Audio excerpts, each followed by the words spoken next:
اللہ رب العالمین کے سامنے ہماری باتیں رکھتا ہے کہ اللہ میری امت کا خیال رکھے. ہم آج ایک درود بھی نہیں بھیج سکتے.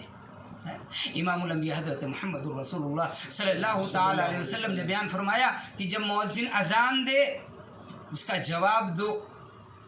اذان ختم ہو جائے درود شریف پڑھو, مجھ پر درود بھیجو, میرے جد امجد حضرت ابراہیم علیہ السلام پر درود بھیجو, اور وہ دعا پڑھو جو دعا سکھلائی گئی ہے, وہ بعثہ مقام محمود الذی وعدتہ, مجھے مقام محمود تک پہنچنے کے لیے, مقام شفاعت تک پہنچنے کی اللہ رب العالمین سے دعا کرو, میں وہاں پہنچ کر تمہاری شفاعت کروں گا. اذان ہم سنتے ہی نہیں ہیں, اذان کا جواب ہم دیتے ہی نہیں ہیں. بتاؤ, نبی ہمارے لیے روتے ہیں اور ہم نبی کو بھولے ہوئے ہیں. اللہ رب العالمین سے جا کر روح الامین کہتے ہیں کہ وہ اپنی امت کے لیے پریشان ہیں. حالانکہ اللہ جانتا تھا, اللہ دلوں کے راز کو جانتا ہے, لیکن یہ ہمیں اور آپ کو بتانے کے لیے کہ کل یہ باتیں بعد کے لوگوں تک جائیں گی, پہنچیں گی, وہ لوگ سنیں گے, ان کو بھی ہم نے دل دیا ہے, احساس دیا ہے, ان کو وہ سوچیں گے اس نبی کے بارے میں جو نبی راتوں کو اٹھ کر اپنی امت کے لیے روتا تھا. آج ہم نبی کے لیے کیا کرتے ہیں؟ ایک درود تک نہیں بھیج سکتے, اللہم صلی علی محمد نہیں کہہ سکتے. دعویٰ بہت سارا کرتے ہیں لیکن نبی پر درود بھی نہیں بھیج سکتے, بس سارا کام صرف نبی ہی کریں گے. ایک صحابی ہیں, انہوں نے کہا اللہ کے رسول صلی اللہ علیہ وسلم, آپ نے ایک مرتبہ ان سے کہا تھا کہ کچھ مانگو, لا کر انہوں نے وضو کا پانی دیا اور کہا کچھ مانگو. تو انہوں نے کہا میں کیا مانگوں آپ سے؟ تو کہا کچھ بھی مانگ لو.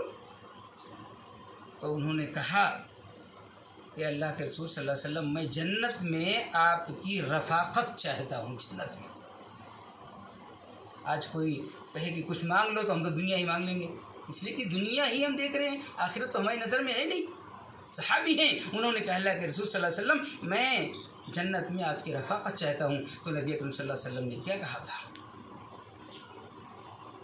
کہ نمازیں پڑھو اور نمازیں پڑھ کر میری مدد کرو, میری مدد کرو. نمازیں پڑھو گے تب میں اللہ رب العالمین سے دعا کر سکوں گا کہ تم کو جنت میں اللہ پہنچائے. نماز نہیں پڑھو گے تو ہم کیسے دعا کریں گے؟ اللہ کہے گا اس کے لیے تم دعا کر رہے ہو جو بے نمازی ہے, نماز ہی نہیں پڑھتا, ہمارے سامنے سب کو جھکاتا ہی نہیں ہے, تو اس کے لیے کیسے دعا کر رہے ہو تم؟ اس نبی کا خیال ہمیں بھی کرنا چاہیے جو نبی ہمارا خیال کرتا ہے. کتنا خیال کیا اس نبی نے ہمارا, بار بار پریشان رہے. ہر موقع پر آپ کو جو دعا دی گئی تھی اس کو بھی آپ نے روک لیا, ہماری اور آپ کے لیے روک لیا تھا. اور آپ جانتے ہیں کہ نبی اکرم صلی اللہ تعالی وسلم حدیث کے اندر آتا ہے کہ 3 دن تک آپ نے پیٹ بھر جو کی روٹی نہیں کھائی ہے. 3 دن تک مسلسل, 2 دن کھایا تو تیسرے دن آپ کو روزہ رکھنا ہی پڑا. اور ہم دن میں 3-4 بار کھاتے ہیں, پھر بھی نہ تو اللہ کا شکر ادا کرتے ہیں. کھانے کے بعد کی دعا یاد ہے؟ پڑھتے ہیں ہم لوگ, یاد ہی نہیں ہوگا کیا پڑھیں گے. کھانے کی دعا, کھانے کے بعد کی دعا, یہ ضروری ہے. محنت ہم کرتے ہیں لیکن روزی اللہ دیتا ہے. اس کی ناشکری کریں گے تو اللہ روزی کو چھین دے گا. ذرا خوف کریں. آج مسلمان ایسے ہیں کہ اللہ کو بہت سارے مسلمان آپ کو مل جائیں گے جو روزی بھی نہیں رکھتے ہیں, نمازیں بھی نہیں پڑھتے ہیں. اللہ دے رہا ہے ان کو, ایسا نہیں ہے, اللہ دے رہا ہے, نماز رہا ہے, لیکن یہ ایک ابتلا ہے, یہ ایک آزمائش ہے, اس سے وہ ابھر نہیں سکتے ہیں. کل قیامت کے دن یہ پریشانیاں دامنگیر ہوں گی, کوئی جواب نہیں بن پڑے گا. اس لیے نمازیں پڑھ کے ہمیں اللہ کو خوش کرنا ہے, دعائیں کر کے نبی محترم صلی اللہ تعالی علیہ وسلم کے لیے مقام شفاعت تک کا راستہ ہموار کرنا ہے کہ آپ وہاں پہنچیں گے مقام شفاعت, مقام محمود پر, اور ہمارے لیے دعائیں کریں گے اور اللہ رب العالمین سے ہماری شفاعت کریں گے. یہ ضروری ہے. درود شریف یاد کر لیں, نماز اس کی دعائیں یاد کرنا. اذان کے بعد کی جو دعا بڑی اہمیت کی دعا ہے, اور یہ سارے کام جب ہم کریں گے تو اللہ ہم سے خوش ہوگا, اور اللہ ہم سے خوش ہوگا تو نبی بھی ہم سے خوش ہوں گے, اور یہ اللہ اور رسول خوش ہو جائیں گے تو ہماری دنیا بھی سدھر جائے گی, سنور جائے گی, اور آخرت بھی بن جائے گی.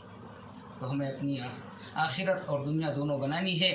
تو نمازوں کو قائم کرنا ہوگا. اور نمازوں کے بعد اللہ کو یاد کر کے اپنی غلطیوں کی اللہ سے معافی مانگنی ہوگی اور نبی محترم صلی اللہ علیہ وسلم پر درود بھی بھیجنا ہوگا. یہ ہمارے لیے لائق و ضروری ہے. اللہ ہم سب پر اپنا رحم و کرم نازل فرمائے. الہ العالمین اپنے رحم و کرم سے ہم سب کی غلطیوں کو معاف فرما. رب العالمین ہم سب کی نیکیوں کو قبول فرما. الہ العالمین ہم سب کے قیام اللیل کو قبول فرما. رب ذوالجلال والاکرام تو اپنے رحم و کرم سے ہم سب کے روزوں کو قبول فرما. مولا کریم تو اپنے رحم و کرم سے ہم سب کے یہاں بیٹھنے کو قبول فرما. رب العالمین ہم سب کے دلوں میں اپنی اور اپنے رسول کی محبت کو پیدا کر. مولا ہم سب کے دلوں میں قرآن اور حدیث کی محبت کو پیدا کر. رب ذوالجلال والاکرام ہم سب کے دلوں میں اسلام اور مسلمانوں کی محبت کو پیدا کر. الہ العالمین ہم سب کے دلوں میں اپنے بھائیوں کے لیے محبت پیدا کر. مولا کریم اپنے رحم و کرم سے ہم سب کے دلوں سے بغض، حسد، کینہ، کپٹ جیسی برائیوں کو دور کر دے. اللہ ہم سب کو ایک کر دے. مولا ہم سب کو نیک کر دے. رب العالمین ہم سب کو مل جل کر پیار و محبت کے ساتھ رہنے والا بنا دے. آمین یا رب العالمین. السلام علیکم ورحمۃ اللہ وبرکاتہ. سبحانک اللہم